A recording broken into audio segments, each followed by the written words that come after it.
Bueno, buenas tardes a todos. Mi nombre es César Cermeño. Yo soy el vicepresidente del CEDEP. Es un gusto contar con ustedes en uno de nuestros primeros eventos. Ya hemos hecho algunos que se encuentran en nuestra página de YouTube.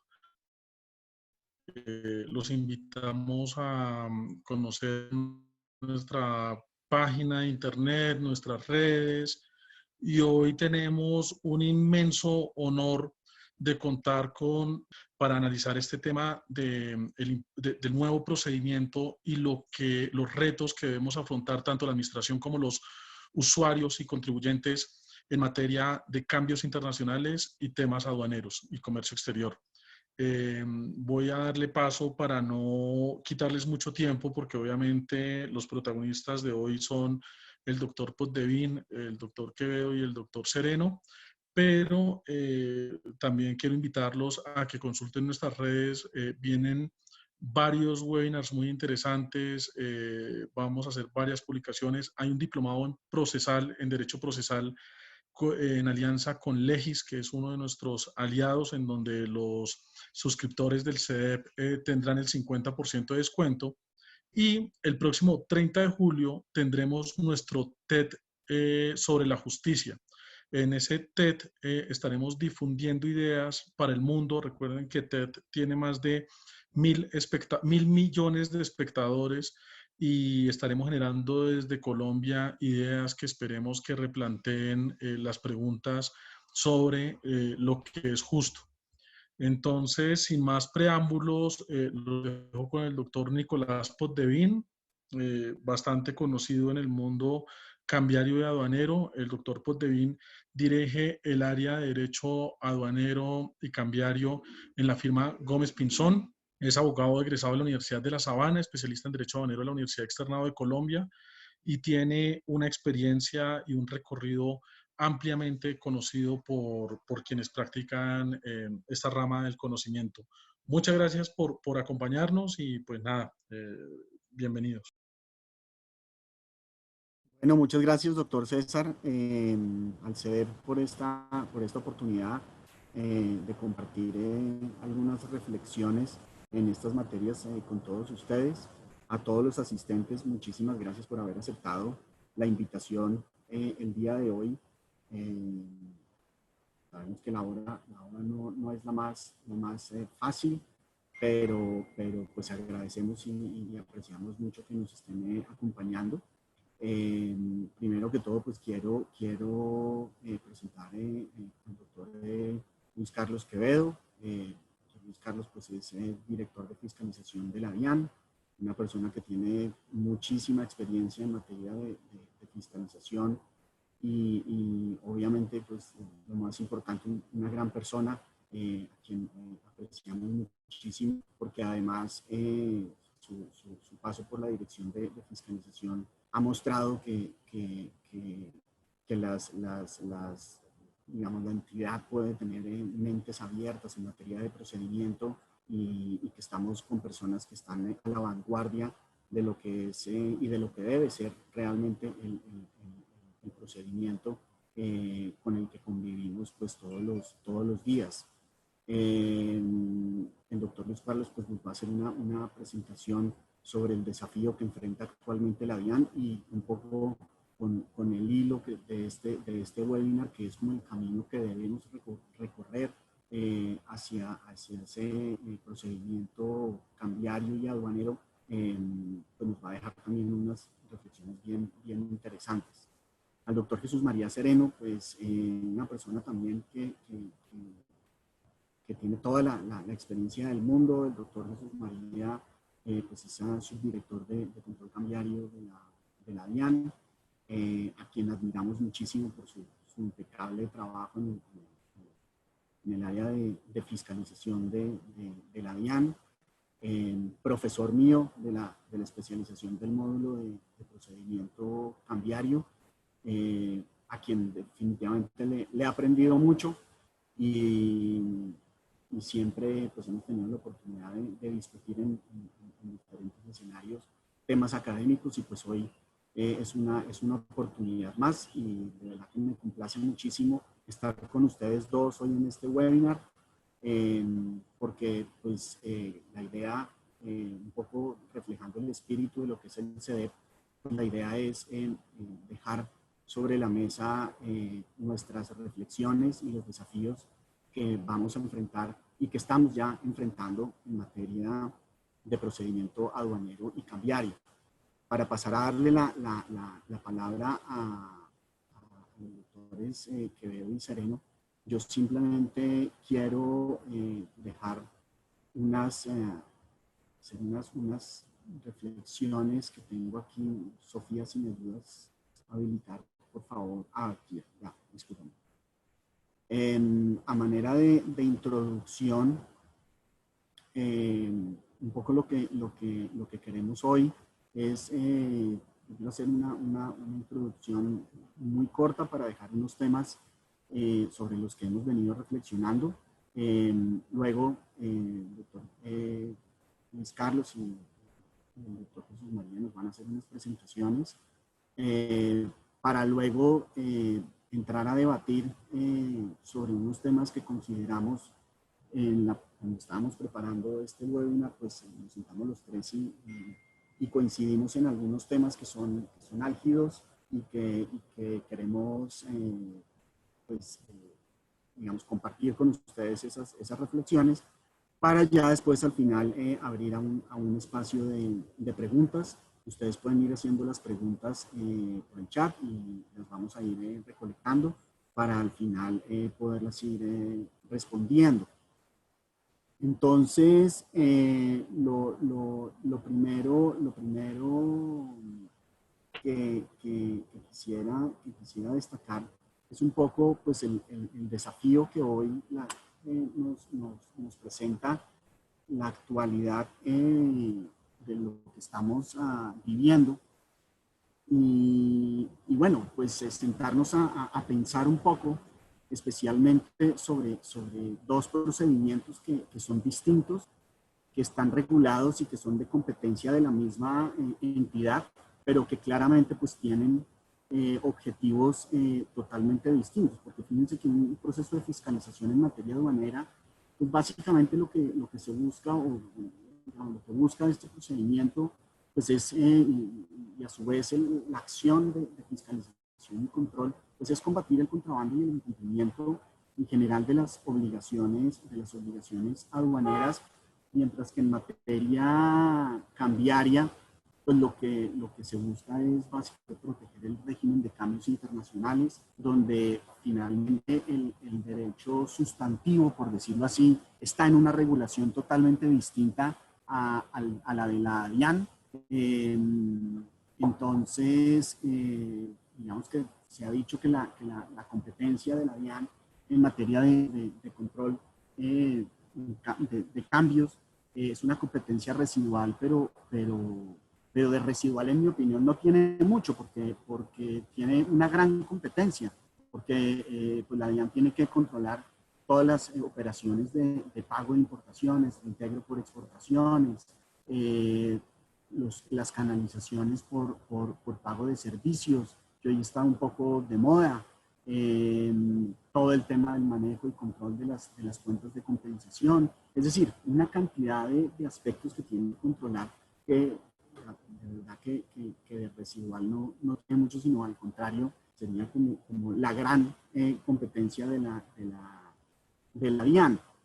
Obviamente, como lo decíamos ahora, pues nos encontramos frente a dos procedimientos distintos, dos regulaciones que tienen pues, dos objetivos distintos y que a su vez, pues, por su misma naturaleza, seguramente lo que encontramos son términos procesales distintos. Fíjense que en materia aduanera, pues un procedimiento no supera los 7 meses aproximadamente en el mejor de los casos, mientras que un procedimiento en sede administrativa cambiario, pues casi que llega a los 3 años, 2 años y 10 meses aproximadamente, contando, digamos, días hábiles y los tiempos que tiene la entidad para proferir sus actos. Entonces, y eso, pues de alguna manera tiene su razón de ser. Obviamente, pues al ser dos procedimientos distintos, pues estamos frente a dos formas de hacer fiscalizaciones distintas, y para eso, inclusive el doctor Sereno nos va a hablar de esa fiscalización virtual que salió hace poco de parte de la administración. En materia aduanera vemos que todavía estamos muy apegados al papel, al documento. Ahí tal vez en materia aduanera hay muchos más esfuerzos por hacer, algo que el doctor Quevedo nos va a compartir también. Entonces, fíjense que se trata digamos, como son de temas de dos naturalezas distintas, pues también existen dos formas distintas de hacer las fiscalizaciones en cada una de las áreas. Obviamente, pues esto hace que nos detengamos a pensar en qué tenemos hoy. Tenemos pues procesos totalmente escritos.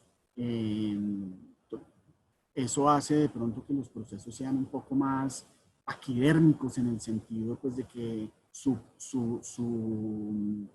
impulso sea mucho más difícil, haya más obstáculos, el entendimiento de pronto de las operaciones de las compañías se dificulte un poco, porque a pesar de que tenemos todo, digamos, el procedimiento perfectamente regulado, pues hay aspectos propios de las investigaciones, especialmente de las compañías que hacen, que sea difícil el entendimiento a veces de las operaciones, y el hecho de que sean procesos totalmente escritos, pues de alguna manera genera una dificultad, y más en la etapa o en la época que estamos viviendo, y por eso es la hora de sentarnos a pensar hacia dónde debemos dirigir los esfuerzos. Obviamente, intentar las fiscalizaciones virtuales, ya lo decíamos, ahorita vamos a ver qué aspectos importantes tenemos que tener en cuenta, sobre todo en las fiscalizaciones cambiarias,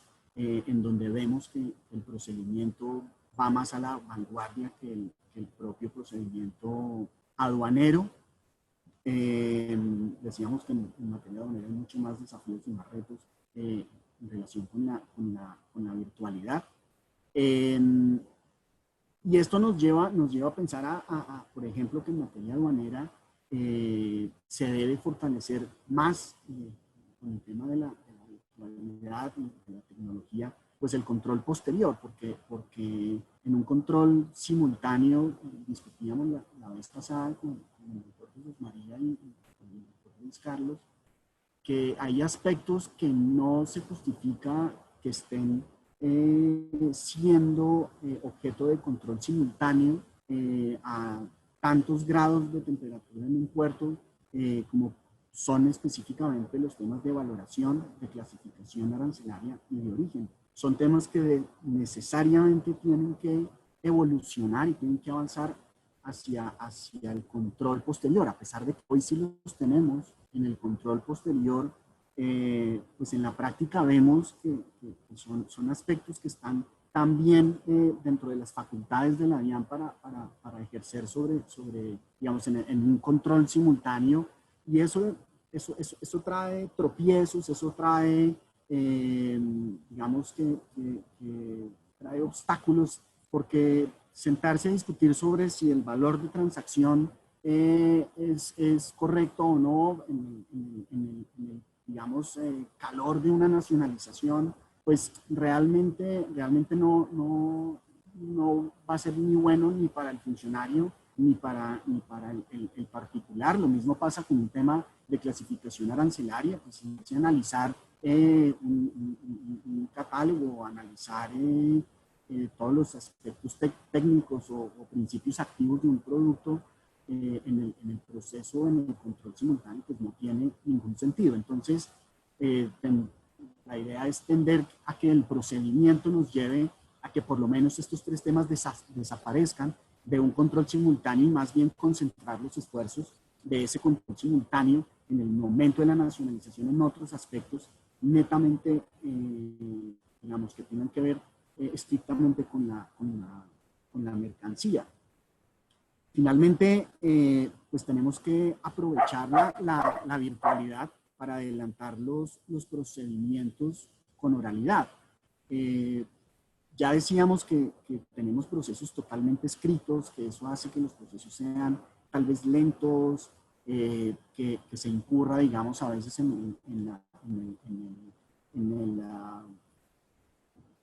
riesgo de que se venzan términos y demás, y que a veces el análisis de los casos pues se hace complicado cuando absolutamente todo es escrito. Si nosotros pensamos que hacia futuro pudiéramos tener una oralidad en nuestros procedimientos aduaneros y cambiarios, porque aquí sí no hay exclusión, creo que la oralidad podría aplicar perfectamente para los dos procedimientos, pues sería un gran avance, sería de gran ayuda para una investigación de parte del funcionario, porque le da la oportunidad de conocer de primera mano una descripción de la operación de X compañía que está realizando, ya sea una importación, una exportación, o que realizó unos pagos a través del mercado cambiario. Y aprovechando la virtualidad, pues esas audiencias o esos espacios de oralidad pues pueden hacer de manera virtual perfectamente. Entonces, estructurar un procedimiento administrativo, tanto aduanero como cambiario, en donde haya espacios para la oralidad, pues creo que podría ser un gran avance. Obviamente, pues ya estamos viendo en la práctica notificaciones y radicaciones virtuales. En esto, pues la entidad está trabajando fuertemente. Hay todavía temas que se deben mejorar necesariamente, como por ejemplo, si puedo presentar el recurso de reconsideración de manera virtual y con todos los requisitos de la firma electrónica y demás, pues ¿para qué me siguen pidiendo, por ejemplo, la presentación personal, ya sea ante notario o ante el mismo funcionario? Pues son cosas que obviamente no es que sea un problema de la entidad, es un problema de la norma, porque la norma sigue exigiendo que el recurso pues tenga una presentación personal, pero es importante detectar, digamos, esos puntos que se vuelven más que todo en un obstáculo, y ponerlos sobre la mesa para que cuando nos sentemos a pensar cuál es el camino que debemos recorrer hacia ese procedimiento aduanero y cambiario, pues sean temas que estén sobre la mesa y no se nos vayan a escapar. Dicho todo lo anterior, nuevamente le doy las gracias sobre todo a Jesús María y a Luis Carlos por acompañarnos, y les doy la palabra para que nos compartan sus reflexiones, conocimientos y análisis, y ya después de sus presentaciones volveremos a tocar unos temas que queremos debatir con ustedes. Muchas gracias. Bueno, muchas gracias al doctor Nicolás, al doctor César, al CD por esta invitación, por tenernos en cuenta como entidad para tan importante evento, además que resulta ser el primero, el inicio para todos los efectos de la materia aduanera y cambiaria, y eso de verdad nos llena de alegría y nos denota la importancia de un tema que a lo largo del tiempo ha venido tomando mayor preponderancia al interior del ejercicio comercial nacional e incluso dentro del mismo ejercicio regulatorio nacional. Precisamente, recordaba yo hace unos instantes, cuando yo era estudiante de pregrado, yo no tenía ni idea de la existencia del derecho cambiario o del derecho aduanero, mismos que me encontré solamente cuando inicié mi ejercicio profesional. Pero hoy ya el escenario nos lleva a pensar en estos momentos cómo tenemos toda una estructura entendida como una integralidad de acción en la administración de justicia, más allá del concepto netamente teórico sobre lo que es la administración de justicia, y que nos lleva a considerar muchos aspectos. La actividad de la Dirección de Impuestos y Aduanas Nacionales, la actividad en materia de fiscalización, pues implica necesariamente el ejercicio de unos procedimientos administrativos con el fin de establecer una verdad. Y cuando establecemos una verdad, pues solamente llegamos a un escenario en el cual necesariamente terminamos en cierta medida haciendo un ejercicio de justicia, de verdad y de compromiso de servicio. Y ahí es donde encontramos todo lo que nosotros podemos entender en estos momentos como entidad. De hecho, cuando nosotros vemos el ejercicio de lo que nosotros hacemos al interior de la entidad, pues básicamente entendemos que la DIAN es una entidad de servicio. Hay dos aspectos fundamentales que son los que priman en todo lo que podemos entender de la DIAN. La DIAN, para entenderla, debemos remitirnos a dos conceptos básicos, que son servicio y control. Y cuando hacemos el servicio, cuando hacemos el control, necesariamente estamos prestando un servicio. Y ese criterio de acción obviamente tiene que estar fundado en unos aspectos fundamentales que nos permitan entender la misionalidad de la entidad, no como ese ente represor, no como ese ente de control, no solamente como ese ente que simplemente expide requerimientos, liquidaciones, sanciones, indagaciones, sino como el resultado concreto de un ejercicio misional en pro de un servicio que se presta al país. Y así lo ha definido la administración del doctor José Andrés Romero, quien básicamente nos ha extendido la invitación a un trabajo mancomunado, integral y específico, precisamente basados en todos esos criterios. Hoy la DIAN funciona bajo 4 pilares estratégicos fundamentales que son en esencia el resumen de todo lo que nosotros tenemos y que nos lleva precisamente a ese escenario de conocimiento y de pensamiento tecnológico, procedimental y de acción muchísimo más expedito, muchísimo más concreto y cada día más inteligente y mejor.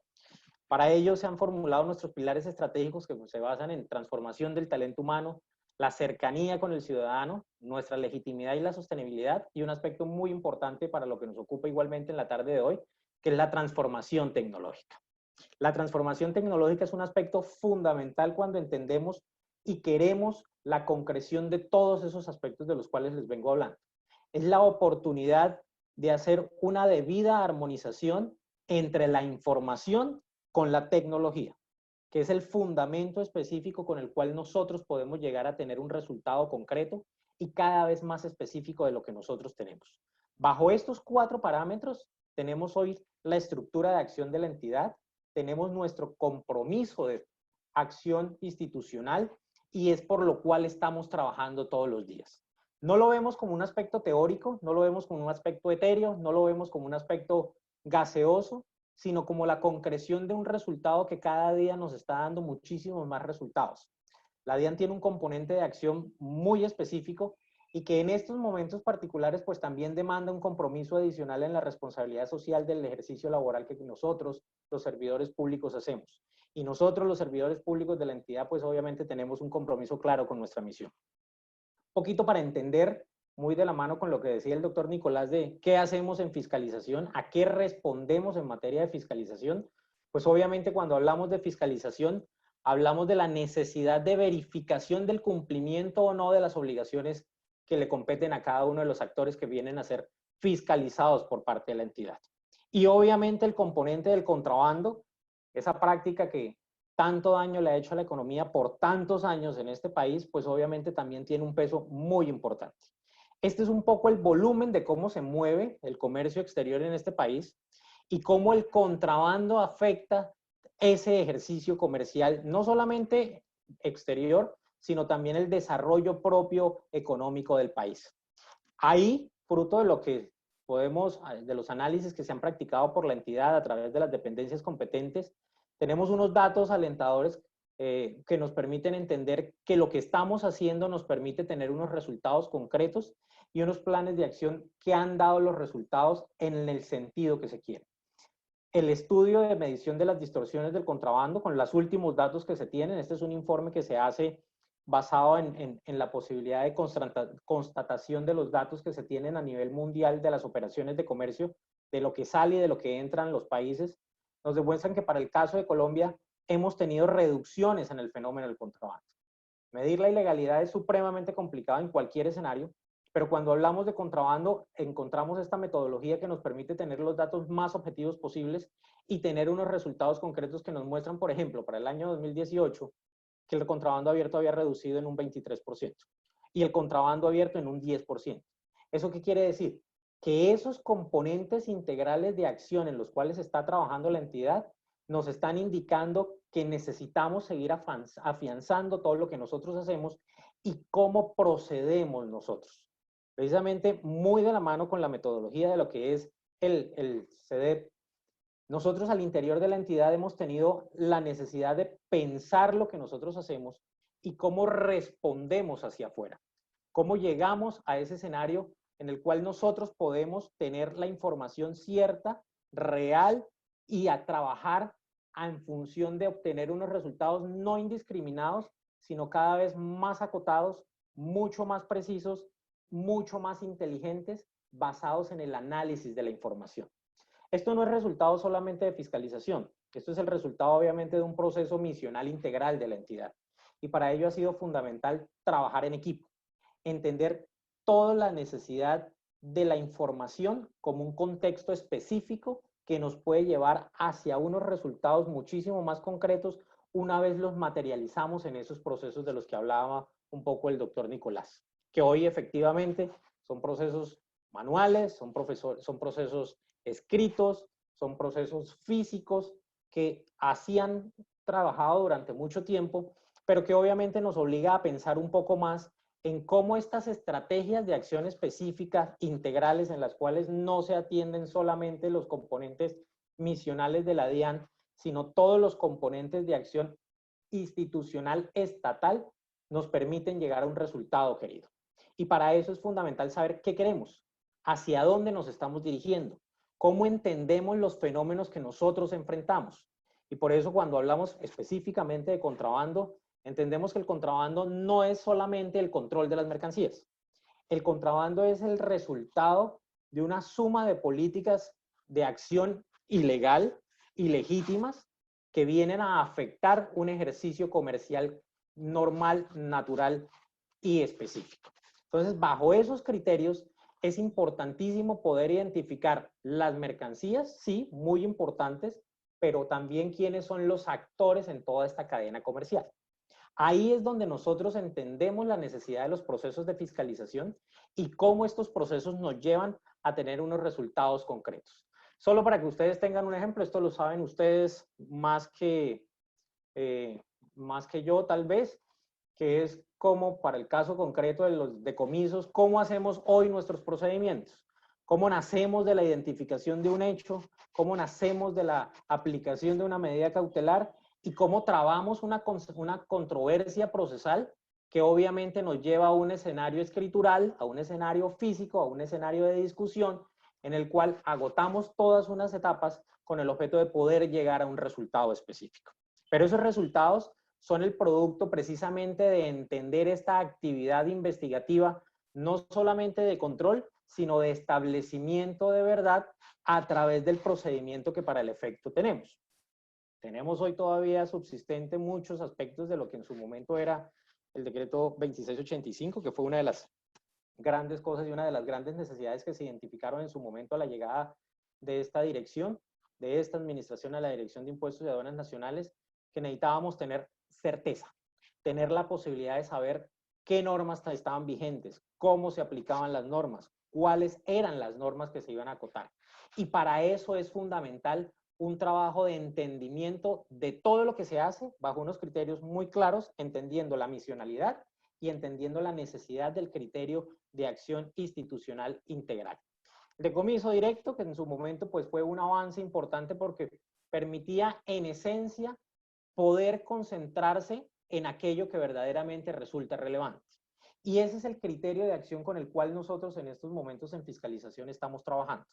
Menos acciones, pero acciones mucho más importantes, acciones mucho más concretas, mucho más inteligentes, acciones que nos permitan a nosotros al interior de la entidad forzarnos, en el buen sentido de la expresión, a un trabajo armónico, a la posibilidad de encontrar puntos de contacto de nuestra información, de nuestras regulaciones, que como bien lo decía también el doctor Nicolás al inicio, presentan disímiles disposiciones para poder llegar a un escenario específico de concreción de los resultados bajo unas acciones muy concretas. Para ello es fundamental precisamente todo lo que se está trabajando, precisamente tener unas normas claras, tener unos procedimientos muy específicos que nos puedan llevar hacia ese escenario futuro. El director general de la DIAN lo ha dicho ya en muchos escenarios, es algo absolutamente público todo el trabajo de transformación que estamos haciendo. Hoy tenemos una nueva marca en la DIAN, pero la nueva marca de la DIAN no es solamente una imagen, no es una representación, es el resultado de la concreción de todo un trabajo de día a día que nos ha permitido repensar lo que somos como entidad y repensar nuestros procedimientos, avanzar en la ruptura de eso que yo llamo el paradigma físico documental, que es el que implica que yo debo hacer una fila, ir a un banco, buscar un sello, saber que sufrí para entender que cumplí. Eso no es lo que se quiere, porque precisamente ahí es donde se abren las puertas para muchas circunstancias que no son las deseadas y que atentan precisamente sobre la claridad y la efectividad de unos procedimientos en materia de comercio exterior. Todo lo que estamos haciendo en la DIAN en estos momentos busca eso: simplicidad, seguridad, transparencia y una aplicación muy específica de la normatividad bajo unos criterios claros de manejo de la información. La DIAN es una de las entidades del Estado que más información tiene, pero la administración de esa información es un reto constante. Y precisamente la transformación tecnológica de la DIAN no es solamente la compra de recursos físicos, sino el repensamiento de todo lo que se hace al interior de lo que nosotros hacemos. Un poquito de contexto de qué es lo que hacemos en materia de fiscalización, por ejemplo, para este año. Esto es un poco solamente como para ilustrar esos procedimientos, a qué nos llevan a estos resultados. Poco más o menos esto es lo que hemos hecho a pesar de todas las circunstancias adversas a las cuales nos estamos viendo abocados como sociedad a nivel mundial, y que nos llevan obviamente a tener unas oportunidades fruto de esas circunstancias que eventualmente se ven como negativas. Yo no quiero quitarle argumento a Jesús. Él ya nos va a hablar un poco acerca de cómo estas circunstancias nos han obligado también a repensarnos, como le ha sucedido a toda la población, a tener nuevas formas de entendimiento de la situación con el objeto de responder a esas nuevas realidades. Todo escenario regulatorio es el resultado del entendimiento de una realidad, de una propia realidad. Y precisamente por ello, hoy ya tenemos unas disposiciones que nos hablan de inspecciones virtuales. Precisamente por ello, hoy tenemos un sistema informático que nos permite la gestión de cargas de trabajo en materia cambiaria, en materia tributaria, que son avances que nos han costado mucho, pero que nos llevan hacia ese escenario en el cual estamos trabajando de conformidad de lo que tenemos y de lo que necesitamos para ser mucho más eficientes al interior de la entidad. Y mucho más eficientes implica también una revisión interna de todos los criterios procedimentales, con el objeto de poder saber nosotros a qué le apuntamos y cómo le estamos apuntando al problema. Para ello, fundamental el trabajo armónico. Precisamente algunas de las cosas que ya nosotros como entidad podemos tener y que efectivamente tenemos, y que nos llevan a ese nuevo escenario digital, a ese nuevo escenario de transformación, a ese nuevo escenario de pensamiento diferente, es tener, por ejemplo, un centro de monitoreo que antes era muy difícil pensarlo y que hoy ya lo tenemos fruto de un desarrollo normativo que venía trabajándose desde hace mucho tiempo, pero que hoy ya es una realidad. Un laboratorio de aduanas que nos permite el análisis de conductas, de mercancías, con el objeto de identificar hechos que tengan relevancia investigativa, en el cual se hace un trabajo armónico precisamente bajo esos criterios de utilización de información, de utilización de tecnología, para poder llegar a unos escenarios de certeza investigativa bajo unos criterios de inteligencia operacional, bajo unos criterios de eficiencia administrativa. Cuando los recursos no son ilimitados, pues hay que saber a qué se le apunta y cómo le apuntamos al cumplimiento de nuestra misión. Y eso es parte de lo que también nosotros al interior de la entidad hacemos.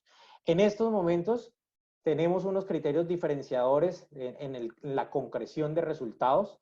Bien lo decía el doctor Nicolás, tenemos en estos momentos, por ejemplo, en tema cambiario, algo más de avance, tema tributario, algo más de avance, no así en el tema aduanero, que es algo que estamos corrigiendo y que ha sido una deuda histórica al interior del ejercicio, que es no tener esos desarrollos que nos permitan gestionar nuestros procedimientos de una manera mucho más eficiente, mucho más objetiva y mucho más trazable, y que ha permitido a lo largo del tiempo en la entidad desarrollos muy locales que permiten solucionar una necesidad inmediata pero no esa visión de conjunto y de acción específica de una manera integral y visión macro de lo que estamos haciendo. En eso estamos trabajando.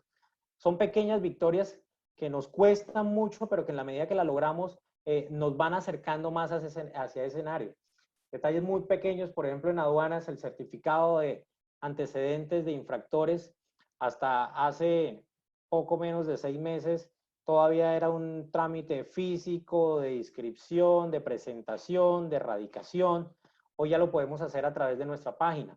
Esos son pequeños avances que no son el resultado final, no son el resultado del entendimiento de la problemática bajo un criterio absoluto, sino son pequeños pasos que nos van llevando hacia esa concreción de lo que nosotros queremos y estamos trabajando.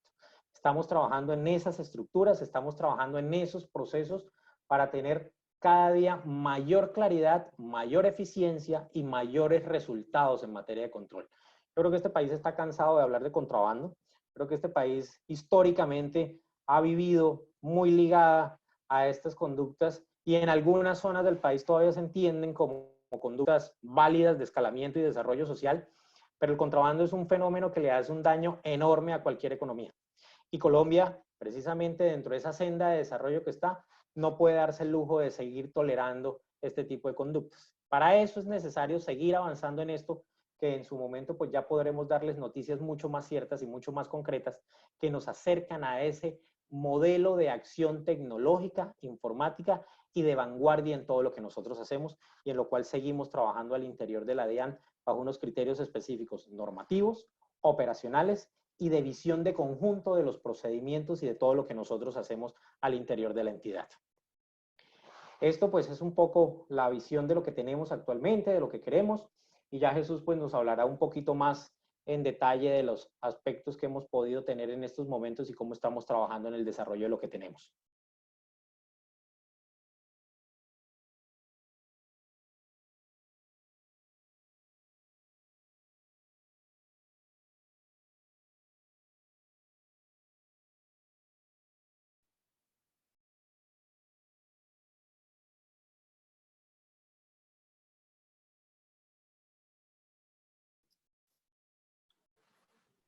Bueno, buenas tardes. Es un placer estar acá, como decía el doctor Quevedo, compartiendo con todos ustedes. Agradecemos al doctor Nicolás, al doctor César, al doctor Nicolás y al doctor César por invitarnos a compartir con ustedes los adelantos que tenemos en la DIAN para el efecto del cumplimiento de nuestras labores. Efectivamente, como mencionaba el doctor Nicolás, la competencia de la DIAN en materia cambiaria es muy amplia. Tenemos una competencia específica y tenemos una competencia residual. La competencia específica realmente es para todo lo que tiene que ver con importaciones y exportaciones de bienes y servicios, gastos asociados, endeudamiento externo. Y tenemos una competencia residual que se refiere a todo lo que no fue adjudicado cuando se terminó la Superintendencia de Control de Cambio, no fue adjudicado ni a la Superintendencia Financiera ni a Supersociedades. Básicamente, lo único que no conoce la DIAN es lo que tiene que ver con inversión extranjera y algunas operaciones de endeudamiento externo.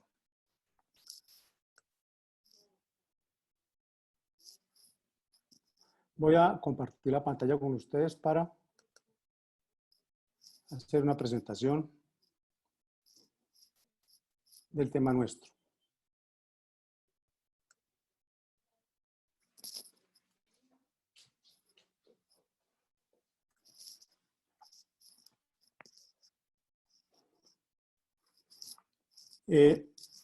Entonces, les mencionaba la competencia de la DIAN. ¿Cuál es el procedimiento que tenemos en materia cambiaria? Que ya seguramente ustedes lo conocen. Valga mencionar que tenemos un plazo hasta de 5 años para formular un pliego de cargos y notificarlo, contado a partir de la ocurrencia de un hecho. Hay 2 meses para ejercer el derecho de defensa. Y una vez venció este periodo, se tienen hasta 2 años para tomar una decisión de fondo por parte del área de liquidación. Hay 1 mes para interponer un recurso que es el de reconsideración. Y se tiene por parte de la división jurídica de cada seccional hasta 7 meses para resolver el recurso y notificar su decisión. El régimen cambiario colombiano en materia de procedimientos y sanciones creo que es de las normas que más estabilidad ha tenido durante todo el tiempo. Ustedes recordarán, el decreto 1092 del año 96 solamente fue modificado una vez, con el decreto en el año 99. Y fue cambiado con el decreto ley 2245 del año 2011, es decir, cuando estaba cumpliendo 15 años. Sin embargo, eso no quiere decir que a pesar de ser un decreto ley que tiene su vigencia en el tiempo, es larga, sea un decreto estático. El decreto ley 2245 tiene muchas facilidades, muchas posibilidades para incursionar en el tema tecnológico, en el tema de la virtualidad. ¿Qué es lo que se está haciendo ahora? Teniendo en cuenta toda la situación que se presenta y que dificulta enormemente ejercer el control. Se ha planteado en este decreto, el del 807 del 4 de junio del 2020, la posibilidad de hacer visitas virtuales en materia cambiaria y en materia tributaria, mientras dure la emergencia sanitaria. En los artículos 5, 6, 7, 8 de este decreto dice que la DIAN debe implementar unas soluciones para hacer efectivas esas visitas virtuales. ¿Cuál es el fundamento desde el punto de vista cambiario para hacer estas visitas? Como les mencionaba, el decreto ley 2245 es un decreto que pensó a largo plazo. Y entonces los artículos primero, segundo y tercero le facultan a la entidad para adelantar toda clase de diligencias, pesquisas y averiguaciones que sean necesarias para comprobar la existencia de hechos constitutivos de infracciones cambiarias o inexistencia también. Realizar visitas administrativas de registro, inspección, vigilancia y control. Ustedes saben, la DIAN en materia de fiscalización puede realizar dos clases de visitas, una es la de registro y otra la inspección, vigilancia y control. Y la facultad es obtener documentos, las pruebas que acrediten la existencia o inexistencia de una infracción cambiaria. Y para eso se reglamentan las visitas virtuales. Tenemos un proyecto de resolución por el cual se adoptan medidas transitorias para la realización de medios de pruebas virtuales en materia tributaria y de control cambiario, en virtud de lo dispuesto en este decreto. ¿Y qué se establece en este decreto en este proyecto de resolución, en materia de visitas virtuales en el tema cambiario? Se establece toda una novedad, porque realmente esta es la primera vez que se va a hacer y por las circunstancias, no porque el régimen cambiario no tenga una norma que permita hacer esto. Lo que faltaba era reglamentarlo. Entonces se establece un procedimiento que en términos sencillos podríamos decir, lo primero que se hace es anunciar la visita administrativa. Los que han trabajado con el tema cambiario saben que en materia cambiaria, a diferencia de lo que pasa en materia tributaria, nosotros no anunciamos las visitas, nosotros nos presentamos en la oficina correspondiente o en el establecimiento de comercio correspondiente. Ahora, habida cuenta de la circunstancia, pues se consideró prudente pues, informarle a la persona a la cual se le va a hacer una visita por los medios electrónicos que establece la DIAN, informarle que vamos a hacer una visita virtual. ¿Para qué? Para que esté pendiente y no haya malos entendidos y pérdidas de tiempo. Lo segundo que establece este proyecto de resolución es cómo se hace la visita virtual. Y lo que hace este proyecto de resolución es llevar a la virtualidad lo que hacemos en la vía diaria. Entonces se le comunica con un oficio, con un correo, perdón, que le vamos a hacer una visita. El día de la visita se hace una visita por la herramienta tecnológica que tenga la DIAN para eso y que le haya avisado a la empresa correspondiente. Entonces debe comunicarle, porque nosotros, ustedes saben, los altos comisarios no lo notificaron, comunicarle el autocomisorio de la visita, el objeto de la misma, por el medio que establezca la DIAN. Por ejemplo, ahorita estamos trabajando con la herramienta Teams. Puede ser que mañana pasado tengamos otra. Y se desarrolla la visita. Se hace la presentación, cuál es el objetivo de la visita. Igualmente la persona podrá verificar si somos o no funcionarios de la DIAN, o es algo que no corresponde. Y solicitarán los documentos correspondientes. ¿Qué debe hacer la persona a la cual se le está haciendo la visita? Pues atenderla como la ha atendido tradicionalmente cualquier empresario cuando se le hace una visita a la DIAN. Estar allí virtualmente presente, decir si esa persona la va a atender o quién va a ser su delegado, por qué es su delegado, y manifestar que nos va a entregar los documentos y hacerlo en forma inmediata si los tiene, y o con posterioridad. En esa visita, pues podrá pedir un plazo para presentarlos, como se pide ordinariamente cuando se considera necesario. El hecho de que sea virtual no significa que no se le pueda dar un plazo que se acuerda en ese momento en la reunión virtual para que los presente.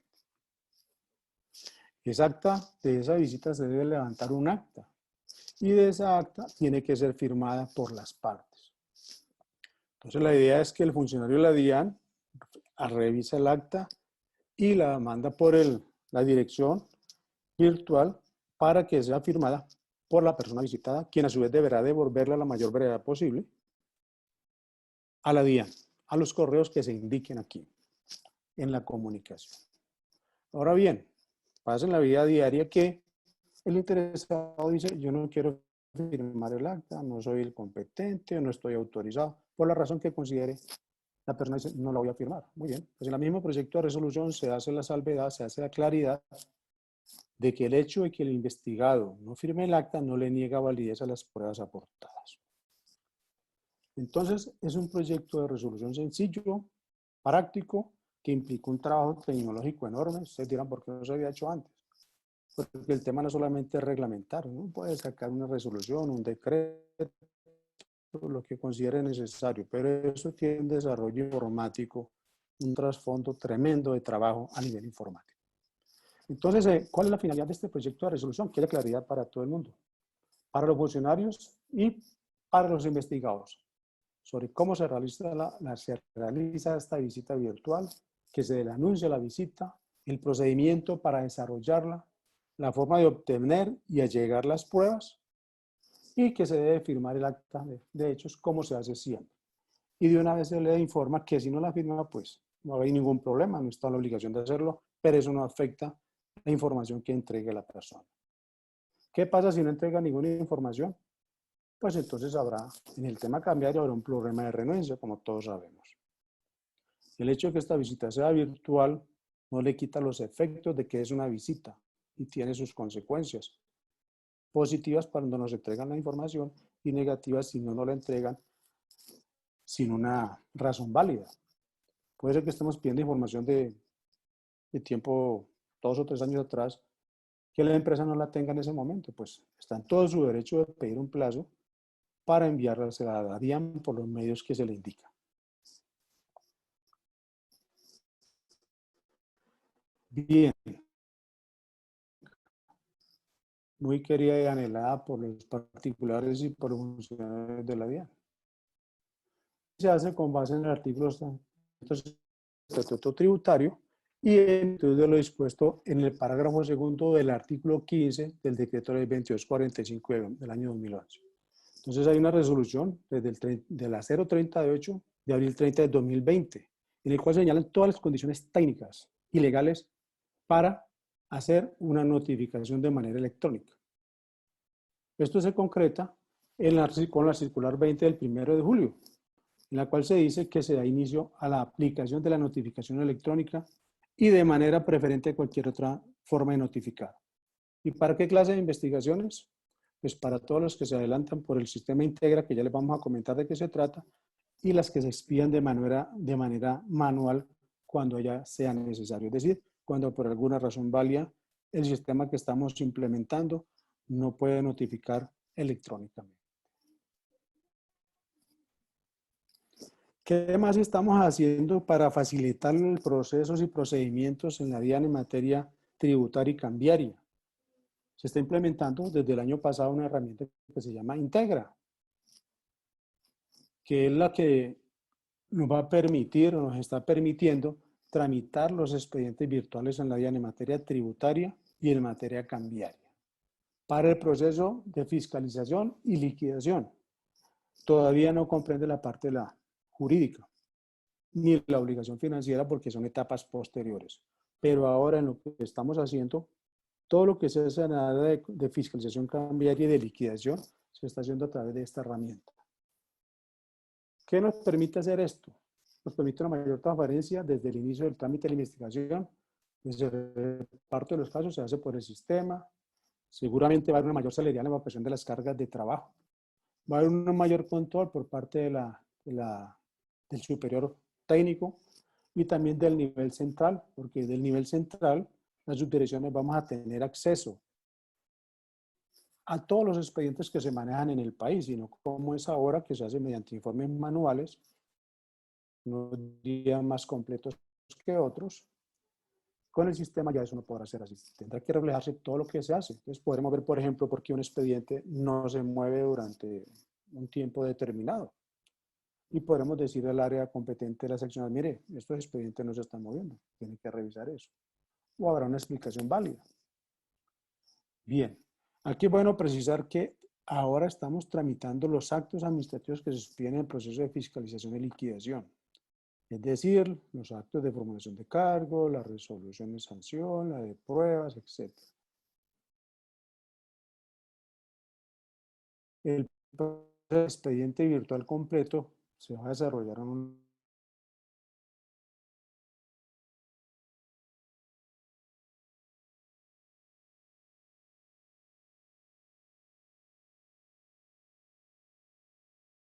esto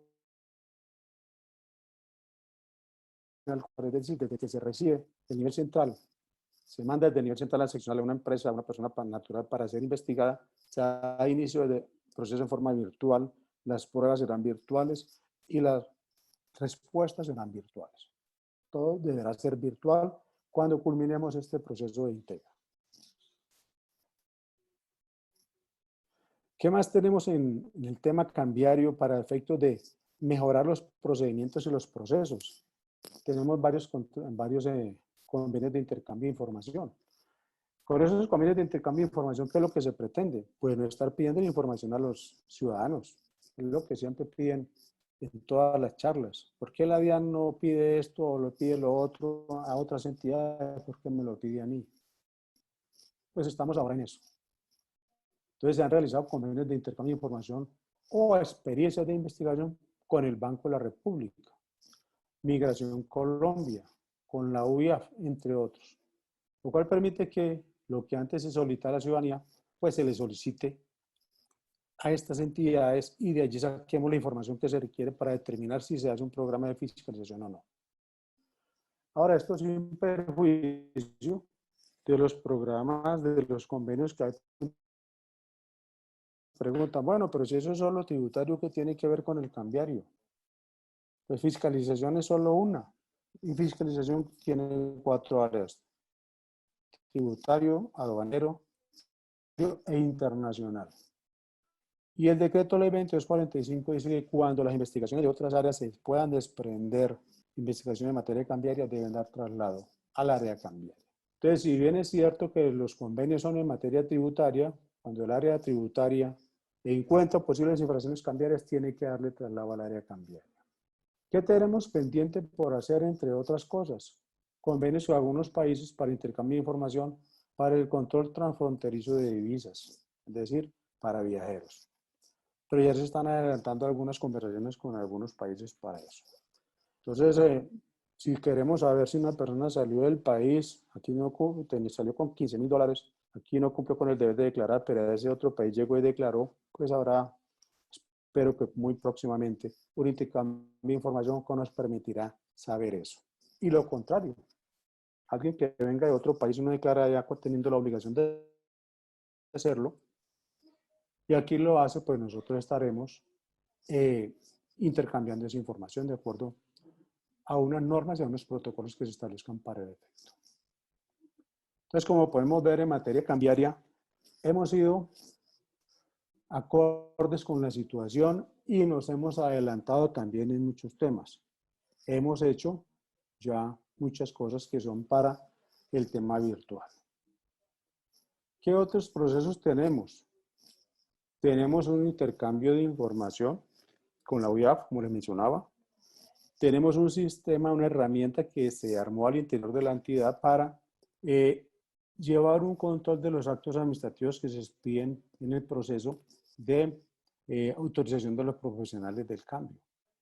Entonces, la DIAN ya sabe cuando una dirección seccional autoriza a un profesional del cambio, cuando le niega la solicitud, todo ese movimiento que implica ese servicio se está manejando una herramienta. ¿Qué falta? Que la solicitud de ese profesional del cambio no la tenga que hacer en papel, sino que la haga por medios virtuales.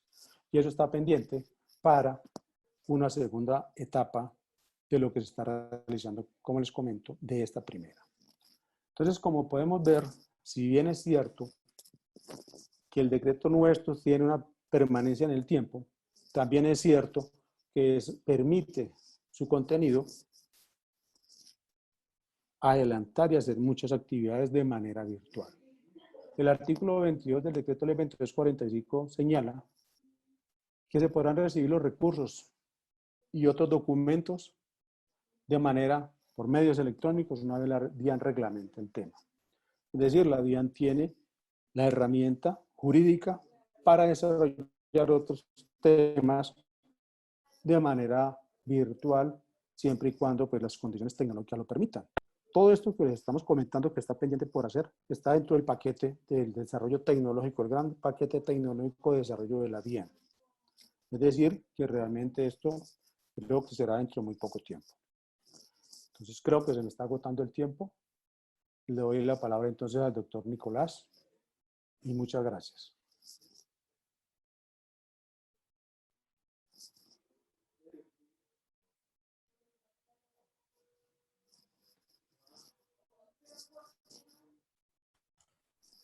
Muchas gracias, doctor Jesús María y doctor Quevedo, por la presentación y por los aportes que nos dejan en este escenario. Creo que sin duda pues, para todos va a ser muy útil conocer de primera mano pues, digamos ya en la práctica de las visitas virtuales. Creo que más de uno está a la espera de su puesta en marcha. Y como todos ustedes pueden darse cuenta, pues en materia cambiaria, definitivamente estamos un poco más adelantados, como lo demostró el doctor Jesús María, estamos más a la vanguardia de los procedimientos y de las posibilidades que hay en materia de tecnología, mientras que, por supuesto, en materia aduanera, pues hay muchos más desafíos, más retos que tenemos que buscar cómo los superamos, porque pues, sin duda es importante que de alguna manera pues, lleguemos allá. En esta parte de la presentación, yo simplemente quiero poner sobre la mesa unos temas que quisimos analizar con Jesús María y con Luis Carlos para dejar unas reflexiones sobre la mesa y si alguien tiene una pregunta sobre los mismos, pues ya saben que lo pueden hacer a través del chat de este webinar. Entonces, el primer tema que queremos reflexionar con ustedes, yo simplemente dejo unas reflexiones y Luis Carlos y Jesús María mirarán a ver cómo se defienden. Como digo yo tiraré la piedra y ustedes mirarán a ver. Pero básicamente el primer tema que queremos revisar y analizar básicamente pues es el tema del silencio administrativo positivo. Si uno compara ambos procedimientos en materia cambiaria, estamos mucho más adelantados en materia de silencio administrativo positivo. ¿En qué sentido? En que sí es aplicable, es un silencio administrativo positivo que está claramente expuesto en la norma. Es un mecanismo que en efecto permite ser aplicado cuando se incumplen los términos que tiene la administración para decidir de forma un acto, pero que además incluye la notificación, ¿sí? Y eso es clarísimo y eso genera de alguna manera seguridad en el procedimiento, mientras que en materia aduanera En mi opinión, pues es un silencio administrativo absolutamente resbaladizo, es un silencio administrativo que no es aplicable, porque se concibió inclusive desde el 2685, hizo metástasis en el 390, y ese hierro ha continuado al 1165, y es básicamente porque los términos que tiene la administración para decidir no incluyen los de notificación, violando pues el río de tinta que hay acerca de la publicidad de los actos administrativos. Y es que, pues si bien es cierto, la administración puede expedir una liquidación oficial de revisión de valor, por ejemplo, dentro del término de los 45 días o resolver el recurso dentro del término de los 4 meses, pero notificarlo 5, 6, 7, 10 días después, eso no es seguridad jurídica. Eso es violatorio del principio de publicidad de los actos administrativos, además de todos los condicionamientos que hay en aduanas para su aplicación. Entonces, que si no contestó el cuestionario para una investigación de origen, entonces no hay aplicación. Si no presentó documento de objeción en una definición jurídica de mercancías, entonces tampoco. Entonces, digamos, pues ahí el mensaje era, si el legislador no quería establecer o consagrar la figura, ¿para qué lo hacía? ¿Sí? Digamos que la norma en materia aduanera es absolutamente inaplicable, mientras que en materia cambiaria, pues sí lo es. Tal vez aquí el desafío estará obviamente en materia aduanera, y aquí pues le quiero dar la palabra a Luis Carlos y a Jesús María para que nos cuenten un poco la perspectiva que se tiene desde la entidad, por qué la diferencia de concepción de este mecanismo del silencio administrativo positivo.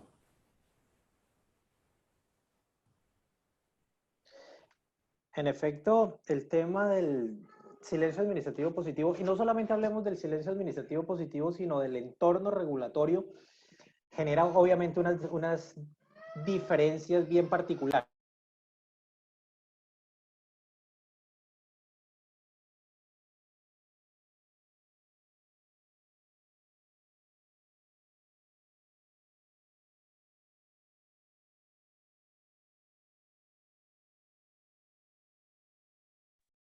¿Aló? ¿Me escuchan? Sí, ok. Qué pena. Decía que la norma obviamente establece unas precisiones específicas respecto a la aplicación del silencio administrativo positivo. Evidentemente en aduanas, dependiendo de la naturaleza del proceso, pues tenemos unas condiciones de aplicabilidad de la figura. Pero yo sí disiento de la consideración de no aplicabilidad del principio en materia aduanera. De hecho, está claramente establecido. Esto tenemos que verlo muy atado a todas las disposiciones de caducidad que establecen los tiempos dentro de los cuales deben proferirse los actos administrativos, que también establecen algunas pautas respecto a la notificación del acto administrativo, que genera también la posibilidad de la consecuencia de este derecho del silencio, de la configuración del silencio administrativo positivo. Dependiendo, como les decía, de la naturaleza del caso en el cual estemos, pues obviamente hay unas diferenciaciones respecto a la que debemos entender como la materialidad. Tal vez sí, existen algunos criterios que nos pueden llevar a tenerlo mucho más expedito, mucho más claro, pero el silencio administrativo positivo es muy importante en la aplicación de toda la normatividad, incluso para el mismo funcionario que se encarga de la sustanciación y firma de los actos administrativos. Recordemos que para un funcionario público, dar lugar a la ocurrencia del silencio administrativo positivo le genera unas consecuencias disciplinarias. Pero entonces es también un aspecto en el cual el funcionario se cuida mucho de las situaciones que eventualmente le puede generar la omisión o la tardanza en la toma de la decisión administrativa que le corresponda en cada uno de los casos específicos. Bueno, Jesús nos podrá dar un detalle más acerca del tema cambiario. Obviamente sí hay una diferenciación en la manera en que se concreta en materia cambiaria, que pues porque la naturaleza específica de los procesos cambiarios responde a una sola dinámica a un solo criterio, no así en los aduaneros, en donde tenemos varios procesos, varias circunstancias que van atados o a la responsabilidad particular o a los bienes en los cuales se ha visto incursa la situación y que generan unas consecuencias específicas dependiendo de lo que se trate.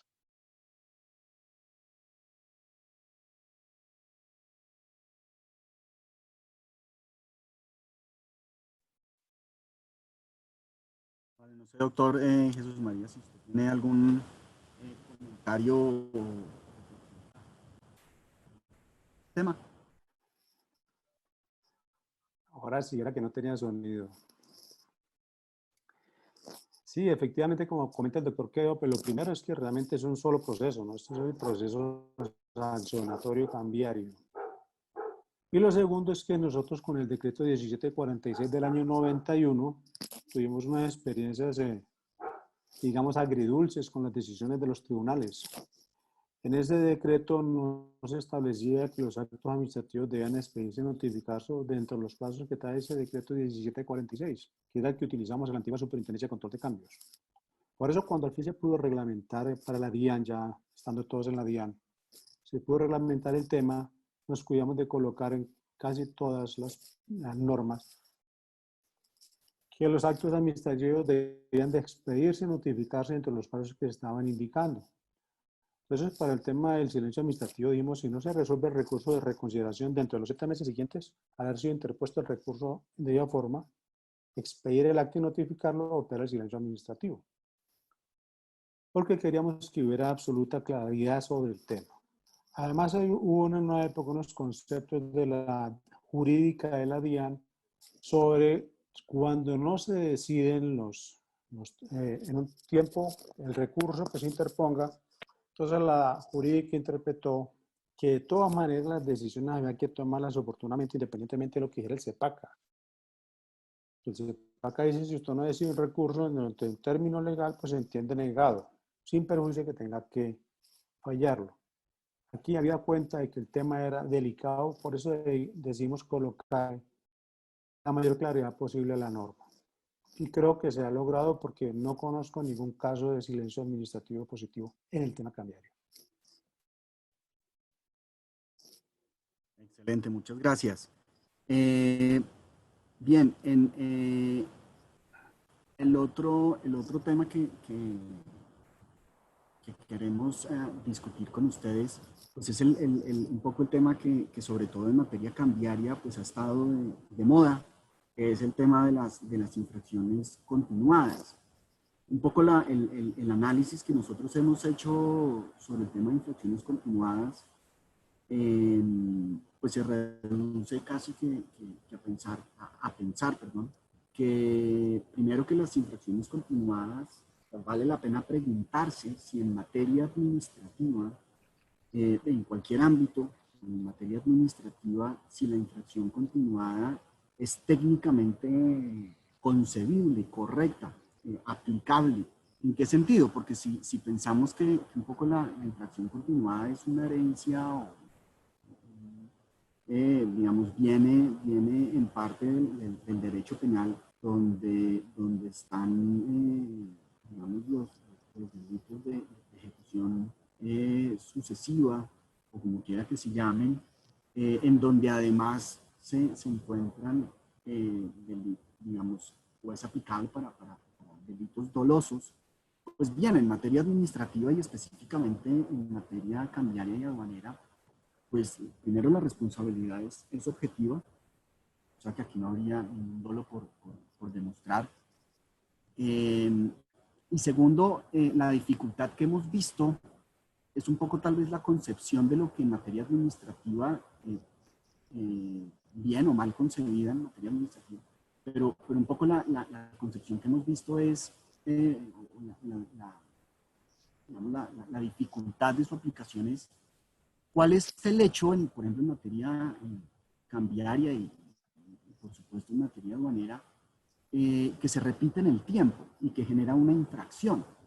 Porque uno pensaría, digamos, si yo en un año presenté 1.200 declaraciones de importación y cometí el mismo error, ¿será un hecho continuado? ¿No será que una declaración de importación es un hecho totalmente independiente y que el volumen de declaraciones de importación no determina si es continuado o no. Y en materia cambiaria, pues cada giro que se realiza a través del mercado cambiario o cada reintegro que se realiza a través del mercado cambiario realmente es un hecho continuado y su continuidad se puede predicar del volumen de operaciones que yo realizo, o si realizo 3 operaciones al año, entonces no es continuado.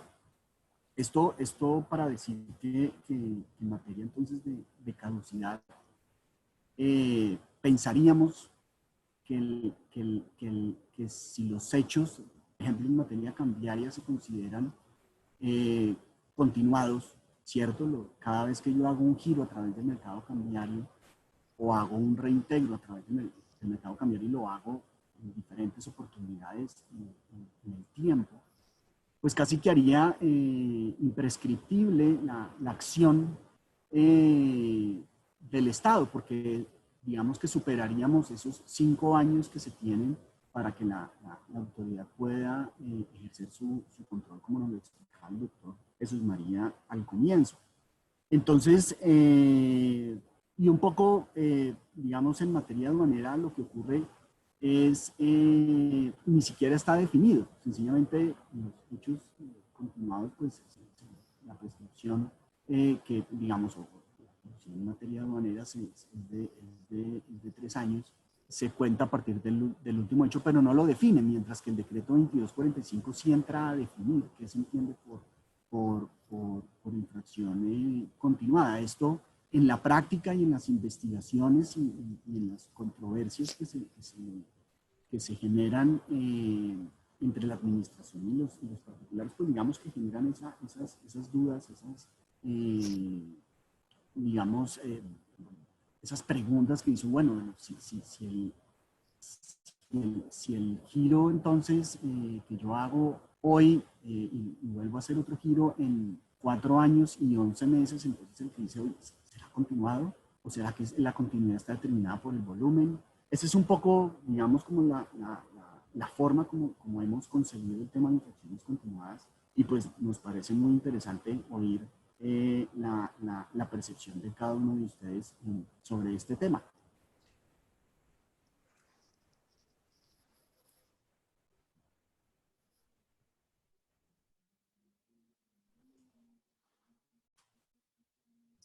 Yo le cedo inicialmente la palabra al doctor Jesús, que es el experto en todo el tema cambiario, que es donde más se nos presenta. Bueno, pues nosotros discrepamos un poco de la posición del doctor Nicolás en el tema cambiario en cuanto a la infracción continuada. ¿Qué miramos nosotros o por cuál fue el origen de la norma, la concepción que se tuvo al momento de plasmarla? Primero, los antecedentes. Cuando en el decreto 1092 consagramos la infracción continuada, tal vez pequeña falencia en que no se definió en qué consistía. Y todos los descargos que se presentaban con el tema de liberación continuada era, dígame eso en qué consiste para saber cómo me defiendo. Cuando redactamos el 2245, dijimos, bueno, esto es una falencia, vamos a mejorarlo. Y aquí apunta la infracción continuada. No hay que olvidar que las normas del régimen cambiario son normas de orden de derecho público económico, que buscan proteger, entre otras, la estabilidad económica del Estado. Entonces, cuando una persona o una empresa se dedica a hacer operaciones, digamos, por ejemplo, exportaciones ficticias, de manera continua, consecutiva, pues está violando con esa conducta las mismas normas durante un tiempo determinado. ¿Qué es lo que buscamos con la infracción continuada? Castigar severamente esa conducta que atenta contra el orden público económico del país. No es cualquier infracción, no es una infracción de plazos. Es una persona que conoce el régimen cambiario y lo utiliza en forma indebida. Aunque aquí la responsabilidad es objetiva, no analizamos temas de conductas de tipicidad ni nada por el estilo, pero esa persona a conciencia está infringiendo el régimen cambiario, está afectando el orden público económico del país, está afectando la balanza cambiaria. ¿No? es lo que consideramos realmente una infracción grave y amerita una sanción grave que sea ejemplarizante. Entonces, para nosotros no es tanto que lo haga una vez o dos, sino que lo hace a conciencia y lo hace en repetidas oportunidades y el objeto jurídico tutelado se ve vulnerado y consideramos grave. Ahora, todo prescribe en la vida. Pero hemos tenido investigaciones donde hemos mirado 4 o 5 años atrás una empresa haciendo operaciones de exportaciones ficticias. ¿Cómo coger la última operación de exportación de bienes para sancionarlo por eso cuando tenemos la prueba de todos los 4 años atrás? Y si afuera de eso le aunamos que ha solicitado devoluciones de IVA porque hizo exportaciones. El daño es grave con operaciones de esta clase. Y las aplicamos solo para estas operaciones. Por un concepto que emitió la jurídica, se hizo claridad que para las obligaciones de plazos no aplica la infracción continuada. Pero cuando son infracciones graves, operaciones de exportaciones ficticias, importaciones ficticias, que también tiene que ver con lavado de dinero, pues el Estado lo menos que puede hacer es imponer una sanción grave. Ese es el criterio que hemos tenido cuando redactamos la norma y ese es el criterio que tenemos para aplicarla. Y salvo que los tribunales, doctor Nicolás, digan lo contrario, la seguiremos aplicando de esa manera.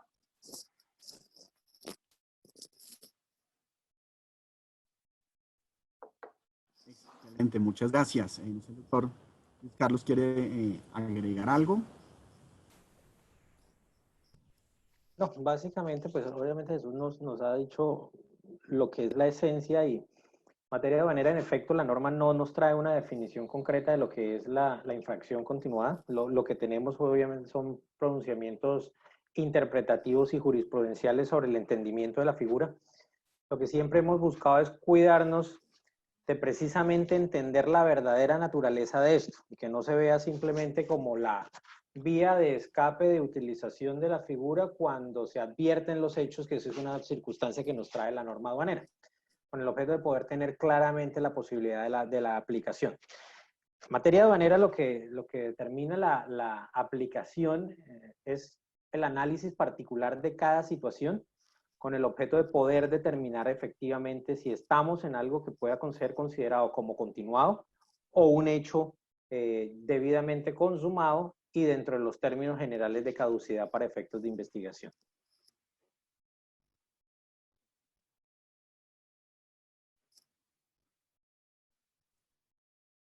Perfecto, muchas gracias. Bien, digamos que en materia de pruebas, en ambos procedimientos encontramos unos regímenes probatorios robustos, bien concebidos, claros, expresos, donde además, por supuesto, pues se hace referencia a todos los medios de prueba, obviamente legales, y creemos que para ambos regímenes pues es una gran garantía, tanto para la administración como para los particulares, el hecho de tener un régimen probatorio amplio, basado obviamente pues, en las reglas de la sala crítica, donde no haya una tarifa legal. Entonces creo que ahí estamos, digamos, empatados en ambas regulaciones, por lo menos. Sin embargo, a veces en la práctica vemos dificultades en su aplicación, por ejemplo, cuando se quieren solicitar el decreto de pruebas distintas a la simple prueba documental. No sé si de pronto pues quisiera que nos contaran un poco la concepción de los diferentes medios de prueba que hay y que básicamente lo que buscan es que la persona pueda demostrar lo que está argumentando a través de un testimonio, a través de un peritaje contable, qué sé yo. Pues digamos que existen bastantes mecanismos, inclusive pues digamos que en la práctica hemos visto que debido a que tenemos unos procedimientos arraigados digamos, a la escritura, digamos, tan alejados un poco a la concepción de la misma oralidad y demás, creemos que es un gran desafío y un gran reto para nuestros procedimientos aduaneros y cambiarios, el tema de impulsar más en la práctica la aplicación de los diferentes medios de prueba. La normatividad aduanera ha tenido algunos avances específicos en la consideración probatoria. Y aquí, pues siempre hemos entendido, precisamente, y es un ejemplo preciso de cómo nuestro procedimiento se inserta dentro de normas generales procedimentales, hemos entendido la aplicabilidad de los criterios de la prueba. Esos criterios de utilidad, necesidad, pertinencia, son fundamentales cuando en cada caso particular determinamos cuál es el hecho, cuál es el medio probatorio que me va a llevar a mí a la certeza de lo que yo estoy verificando. Tradicionalmente ha sido un proceso que implica mucho más contexto documental. Yo pienso que también ha sido fruto, obviamente, de toda la formalidad actual que tenemos en los procedimientos, pero también es muy importante eso que les digo. El análisis particular de cada hecho es el que nos permite determinar si esos criterios de utilidad de la prueba me van a llevar o no a la certeza. Recuerdo mucho algunos casos que tuve en algún momento anterior, en algún momento de sustanciación de investigaciones en donde me pedían testimonios dentro de un proceso de definición de situación jurídica, como se denominaba. En esos casos, el testimonio puede resultar de contexto dentro de algún criterio de investigación, pero cuando yo entiendo cuál es la finalidad del procedimiento, que es acreditar la legal introducción o no de las mercancías al territorio nacional, pues yo tengo un criterio probatorio que es el que debe prevalecer sobre ese aspecto. Entonces no se trata solamente de restringir o no utilizar los medios de prueba, sino entenderlos en función de los criterios de aplicabilidad de los medios probatorios aplicados a ese procedimiento en concreto en el cual yo estoy inmerso como entidad administrativa.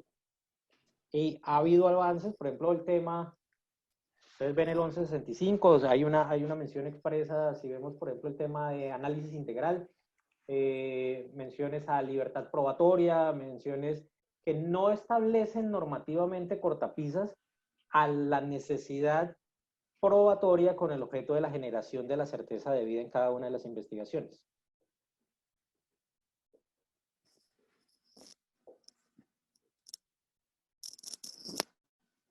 Perfecto, muchas gracias, muchas gracias.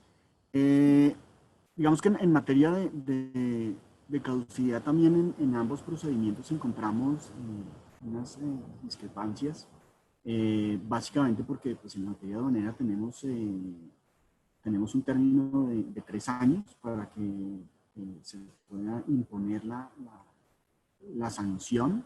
Entonces encontramos pues, básicamente que en procesos de incumplimiento puro y duro, pues el requerimiento especial, por ejemplo, no interrumpe esa caducidad, mientras que en materia de liquidaciones, pues cuando la norma dice que tratándose de liquidaciones se aplicarán las normas de firmeza de la declaración de importación, pues al interrumpirse la firmeza de la declaración de importación con el requerimiento especial, pues también entonces estaría interrumpiendo la caducidad. Pues eso tal vez no es bueno ni es malo, tal vez es curioso de por qué, ¿cierto? Si el Estado debe ejercer su acción en un determinado tiempo.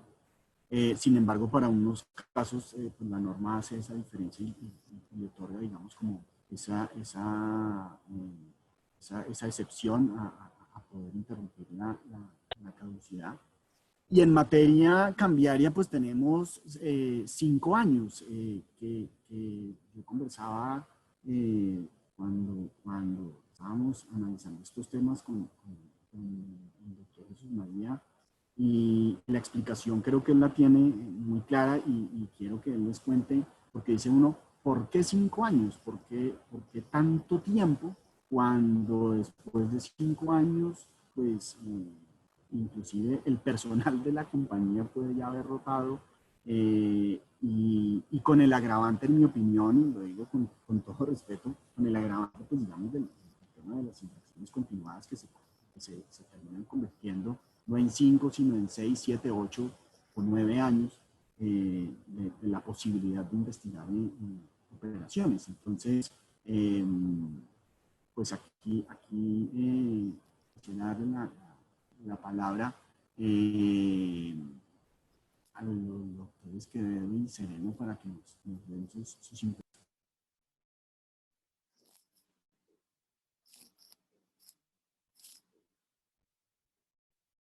El doctor Jesús en estos casos me dijo que había que recurrir al espíritu de la legislación y él ubicó al espíritu, entonces, o en su defecto él es el espíritu, entonces por eso yo sí quiero que él nos explique un poquito del tema cambiario, que me parece muy sensata la justificación que nos ha dado. Sí, señor, gracias. Realmente el origen de ese término, la redacción del decreto 2245, todos venimos de la antigua Superintendencia de Control de Cambios, salvo un funcionario que de manera del área tributaria que trabajó con nosotros. Entonces los que trabajamos en cambios en la antigua Superintendencia, que haya todas las investigaciones eran de fondo, operaciones ficticias, por exportaciones, por importaciones, etcétera. Pues íbamos a mirar y hicimos un análisis del promedio del tiempo que se utilizaba para evacuar una investigación. Y el promedio eran 4 o 5 años. ¿Por qué? Porque no es fácil probar una exportación ficticia. Para uno probar una exportación ficticia tiene que empezar por la parte más delgada. Es decir, ¿a quién le compró ese exportador? ¿Cuándo le compró? ¿A cómo le compró? ¿A cuántos le compró para que él pudiera exportar lo que exportó? Y eso realmente no es fácil. Cuando un exportador ficticio tiene experiencia, pues es muy fácil tener vendedores de productos para su exportación en todo el país, principalmente en las zonas donde no se puede ir a hacer visitas. Entonces ese fue el criterio. Una exportación ficticia se demora en promedio 4 años, una importación ficticia se demora en promedio 4 o 5 años. Pero además, aunado a eso, coincidió que cuando se estudió el decreto 2245, que es de junio del 2011, el Banco de la República en febrero del 2011 ya tenía unos cambios sustanciales en materia sustantiva cambiaria y prácticamente eliminó una serie de formalidades que era la que andábamos dedicados en la DIAN. Como hubo esa feliz coincidencia, dijimos, bueno, ahora sí nos vamos a poder dedicar a operaciones de fondo. Y las operaciones de fondo ameritan un plazo amplio. ¿Por qué? Porque toca pedir pruebas en el exterior, eso es demorado, es complicado. Toca citar a muchas personas, hacerles entrevistas o tomarles testimonios. Toca acudir a las empresas. Entonces es un proceso dispendioso. Sin embargo, ahorita que estamos entrando a la virtualidad, obligatoriamente uno podría pensar que si la respuesta a los requerimientos de la DIAN de manera virtual fueran prontos y expeditos de tal manera que no tuviéramos que estar visitando las empresas, pues uno podría pensar, la entidad podría pensar mañana pasado en reducir ese término. Pero lo que estamos viendo hasta ahora es que no es así. Tenemos una serie de programas de fondo, por ejemplo, exportaciones de servicios ficticios, y obtener la prueba no es fácil. Es complicado y es demorado. Por eso también a eso va unado el tema de lo que hablamos ahora, la infracción continuada. La infracción continuada y el término de prescripción está para infracciones graves, que es lo que generalmente tenemos ahora. Tenemos unas formales, debemos investigar y sancionar, pero no es la idea porque, como les digo, el Banco de la República acabó con muchas formalidades que habían antes y era lo que la DIAN estaba dedicado a practicar.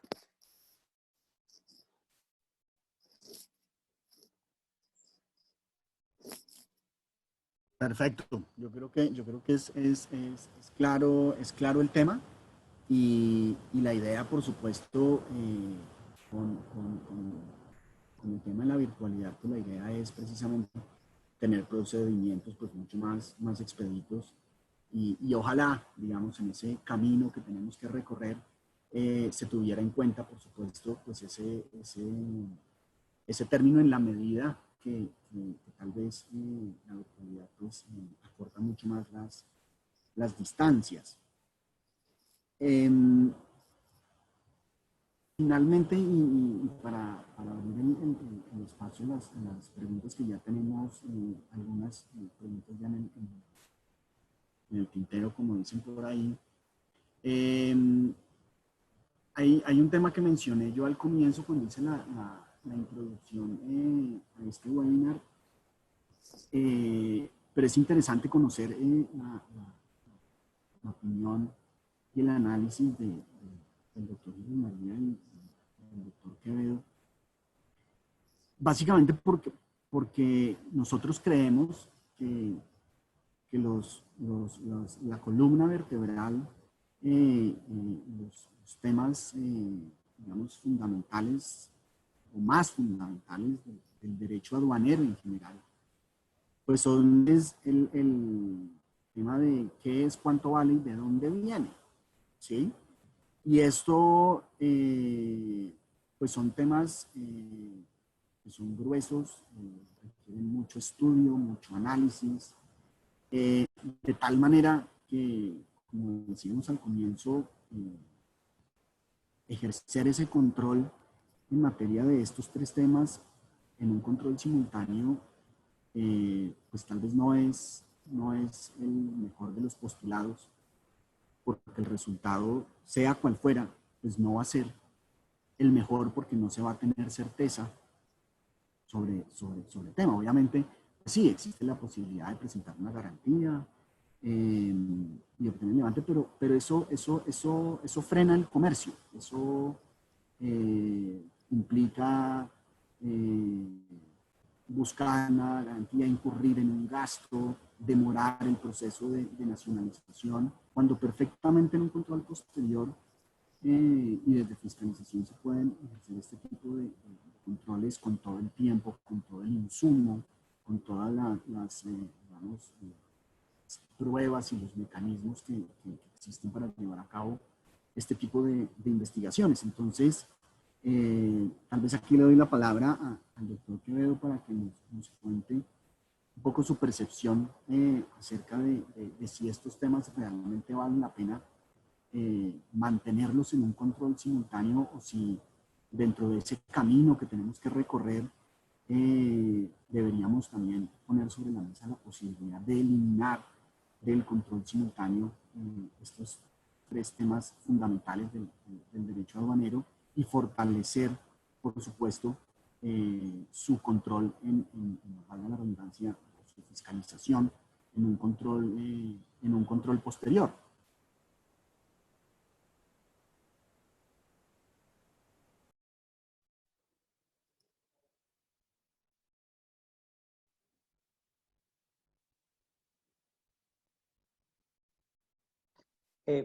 Creo que al principio de la intervención yo hablaba de la naturaleza de la entidad, de la DIAN.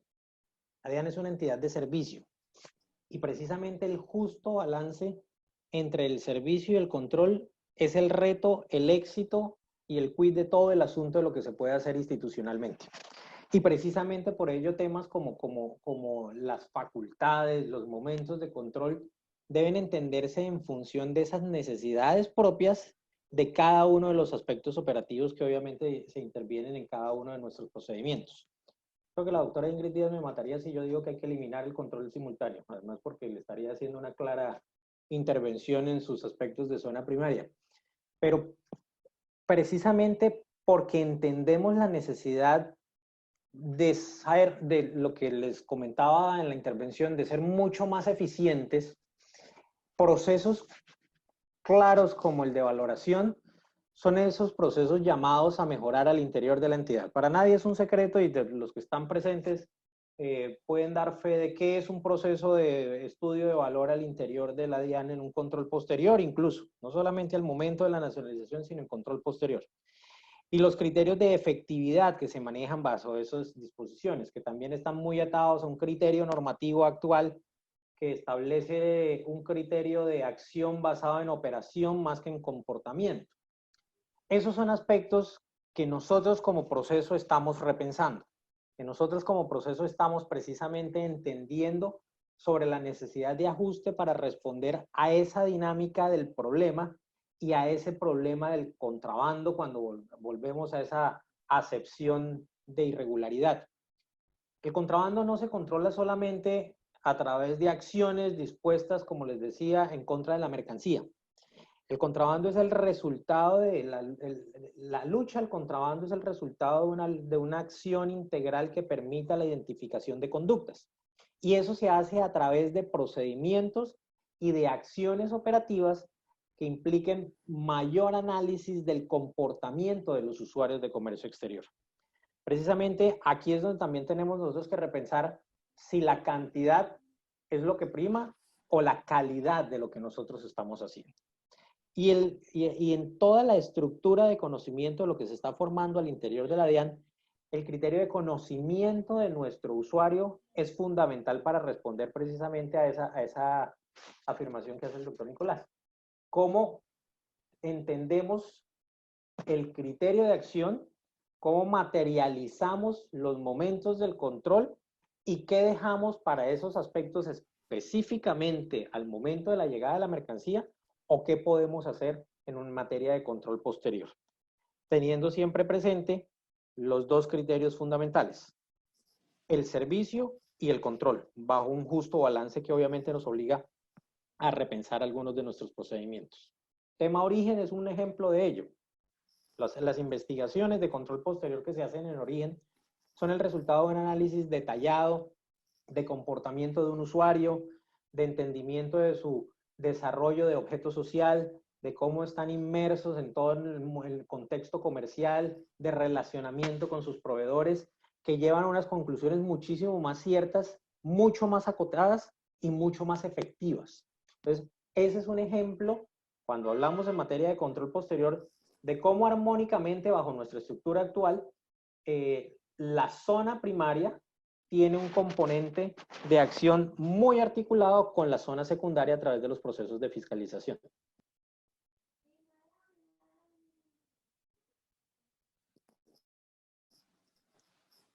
Ok, perfecto. Pues muchas gracias por ese análisis y esa aclaración. Creo que estamos totalmente de acuerdo que tenemos que tener hacia allá. Hay algunas preguntas que queremos plantear para que el doctor Jesús María y el doctor Quevedo nos ayuden con sus reflexiones. Una de ellas muy válida para el contexto y es la siguiente, y creo que todas las personas que hemos estado en el mundo aduanero, de comercio exterior y por supuesto el cambiario también, pues nos hemos hecho. La pregunta nos la hace el doctor Juan David Barbosa. Gracias, Juan David, por estar aquí acompañándonos y por su pregunta. Dice Juan David que a él le gustaría saber la posición que se tiene sobre la creación de un tribunal especializado en materia aduanera y cambiaria también. Ahí les dejo, doctores Quevedo y Sereno, para que se entretengan con la respuesta.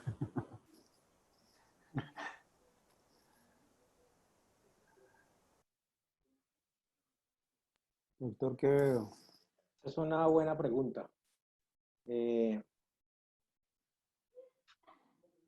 Nuestra estructura actual obviamente no la contempla, no la tenemos.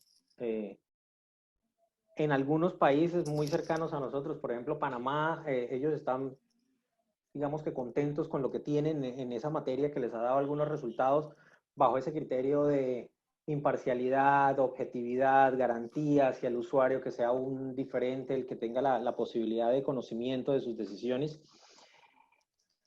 Administrativamente puede ser válida, pero yo en lo particular, yo quiero y confío en la objetividad y en los criterios de acción por parte de la entidad, que en la medida en que funcionen, demuestran la posibilidad de acción específica en algunas materias. Ahora, si ya lo vemos desde el punto de vista del aspecto jurisdiccional, a mí sí me encantaría tener unos tribunales jurisdiccionales especializados en la materia. El mismo juez que conoce de los temas aduaneros no sea el mismo juez que tiene que conocer de las indemnizaciones por responsabilidad civil extracontractual del Estado o por los hechos de la ley, sino que tenga un conocimiento y unos criterios muchísimo más específicos. Administrativamente, yo creo que la diferenciación de áreas al interior de la entidad es valiosa, el conocimiento de la entidad es importante y hay unos criterios técnicos y objetivos que pueden resultar absolutamente válidos en todo nuestro contexto de acción institucional y de garantía de los debidos procesos. El proceso no es el resultado del querer de un funcionario, sino el proceso es el resultado de la acreditación de los hechos, materia de investigación.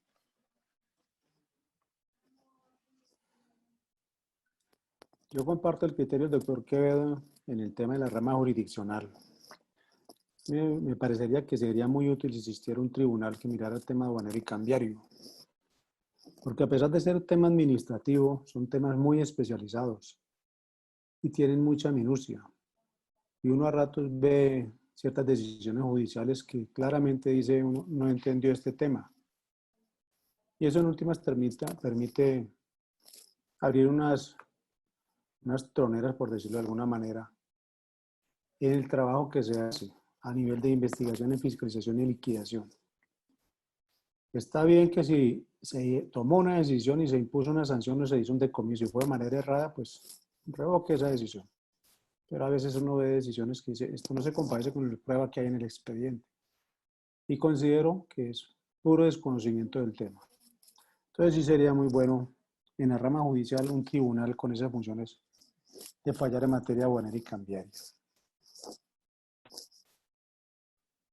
Perfecto, pues sí, yo creo que más uno piensa igual, somos muchos los adeptos, digamos, a buscar ese conocimiento especializado a la hora de realmente impartir justicia, tanto en materia aduanera como cambiaria. Hay una pregunta de John Suárez, en donde nos dice que a nivel del decreto 2245, pues la DIAN tiene un término de 4 meses para dar respuestas cuando se presenta el reconocimiento de la comisión de una infracción, y pues la misma normativa señala que en los casos en que, digamos, no se dé respuesta por parte de la DIAN, se entenderá entonces como un silencio administrativo negativo, es decir, que la infracción por la cual yo me estoy allanando, estoy pagando una sanción reducida, se entiende negada. Entonces, pregunta John que si respecto a este punto se tiene tal vez algún proyecto de modificación donde en términos de régimen cambiario funcione, tal vez imaginen ese aspecto del silencio administrativo positivo.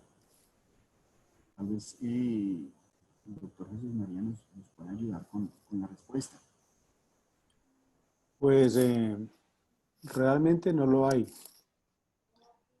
Y no creo que sea necesario, porque es que el área cambiaria tiene metas ahora, metas de recaudo, y seguramente las va a seguir teniendo en cuenta las circunstancias del país. Los funcionarios somos los más interesados en darle prioridad a los pagos de sanciones reducidas del 40%. Como estamos hoy, no conozco casos donde el usuario haya pagado su sanción reducida del 40%, lo haya hecho bien y no se lo hayan aceptado dentro del plazo que hay. Porque primero, pues tenemos metas como acabo de mencionar, y segundo, pues eso implica más trabajo para el funcionario. En la actualidad hay como unos 6.000, 7.000 expedientes cambiarios. No creo que ningún funcionario quiera dejar pasar esa oportunidad de recaudar en forma fácil y rápida, que esa es la filosofía de la norma. Entre menos me desgaste como Estado, más paga usted. Entre más me haga trabajar, más debe pagar. Conclusión, por ahora no hay ninguna idea de modificar esa norma para pasar del silencio administrativo negativo a positivo.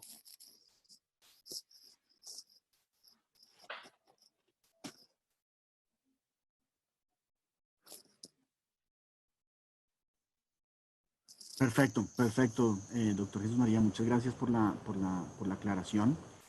Eh, la siguiente pregunta que tenemos es de Mauricio, y básicamente la pregunta que tiene es que si hoy se quiere acceder a un expediente administrativo, realmente pues, ¿qué se debe hacer? Básicamente porque pues, primero ya están corriendo los términos probatorios, en general pues los términos, y pues obviamente en este momento no se tiene acceso a las sedes físicas. Como por ejemplo en un caso uno pudiera pedir una copia de un expediente administrativo para poder ejercer ahí el derecho a la defensa. No sé, tal vez doctor Luis Carlos, si en ese tema hay algún plan de contingencia en este momento que nos aclare el tema. En efecto, pues, la situación general no es solamente al interior de la DIAN. La DIAN ha hecho un esfuerzo enorme por mantener nuestros servicios.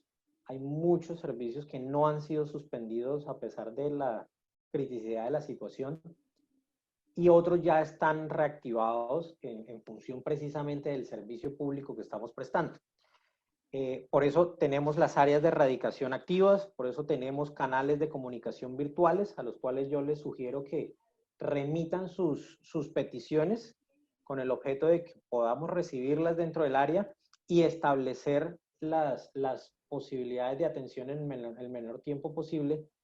Caso concreto, por ejemplo, si se requiere la práctica de la revisión del expediente por alguno de los apoderados, yo los invito a que nos escriban a través de los canales que tenemos habilitados en cada una de las direcciones seccionales para el efecto, y pues nosotros revisamos, validamos, y si es del caso, pues acordamos las citas respectivas con el objeto de poderlo hacer.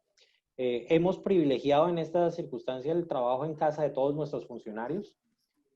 Fiscalización es un ejemplo de ello. En estos momentos, como les decía hace un rato, las dificultades nos presentan retos, y los retos nos dan oportunidades, y eso fue una prueba de fuego para nosotros, que fue activar nuestro proceso desde la casa de los funcionarios.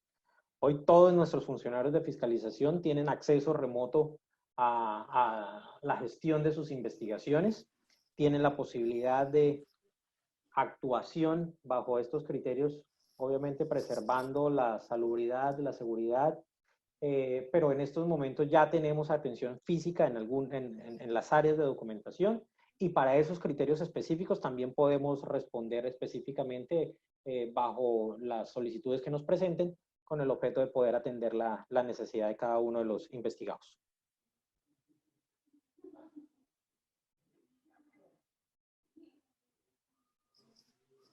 Perfecto, pues yo creo que para honrar el compromiso con el tiempo, en nombre del CEDEP, quiero darle las gracias a los doctores Pereni y Quevedo por su participación, por su disposición, por el interés que de alguna manera demostraron y se vio reflejada en la preparación de los temas. Sé que todos sabemos que sus ocupaciones son múltiples y que sacarle tiempo a la academia realmente es difícil, y eso pues desde el CEDEP lo apreciamos muchísimo, y esperamos por supuesto que nos puedan acompañar en otras oportunidades. En este momento también pues quiero dar las gracias a todos los participantes y a todas las personas que han estado hasta el momento. Y ya para cerrar, simplemente quiero darle la palabra a Pilar Betancourt, una de las fundadoras del CEDEP, quien tiene algunos anuncios, como dicen en las iglesias, algunos anuncios parroquiales. Entonces, pues muchas gracias. Te doy la palabra, María Pilar, y aprovecho para despedirme de toda la audiencia y nuevamente agradecer a todos. Muchas gracias, Nicolás, y también quiero reiterar el agradecimiento a cada uno de los panelistas y sobre todo pues a cada uno de los asistentes a este evento. Recuerden que están cordialmente invitados para ser parte del CEDEP, que es un centro de estudios de derecho procesal y estamos enfocados a ser un centro disruptivo y dialéctico, y está formado por diferentes miembros que pertenecen a diferentes áreas del derecho, así que están muy bienvenidos para que se inscriban. Se pueden inscribir en nuestra página web www.cedep.co. Tenemos diferentes beneficios, convenios, muchas alianzas que son de gran importancia. También queremos dar un aire tecnológico a los procesos y por eso estamos trabajando de la mano con Imaginamos. Así que los esperamos que hagan parte de este centro y nos complace siempre estar ofreciéndoles estos espacios. También dentro de esas alianzas estamos aliados con TEDx Bogotá y se va a celebrar el primer TED en Justicia el próximo 30 de julio a las 5 de la tarde. Y claro, los miembros del CEDEP, quienes se inscriban, van a tener un acceso preferencial y exclusivo. Esto va a ser visto por millones de personas alrededor del mundo y va a ser originado desde Colombia, así que sean muy bienvenidos a este espacio. Y antes de este TED vamos a tener eventos el próximo 28 de julio y el 29 de julio a las 5 de la tarde, y espero que se encuentren muy actualizados con estos eventos que vamos a ir desarrollando en nuestras redes sociales. Nos siguen en Facebook, Twitter y LinkedIn. Muchísimas gracias.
Inside, my arms are open.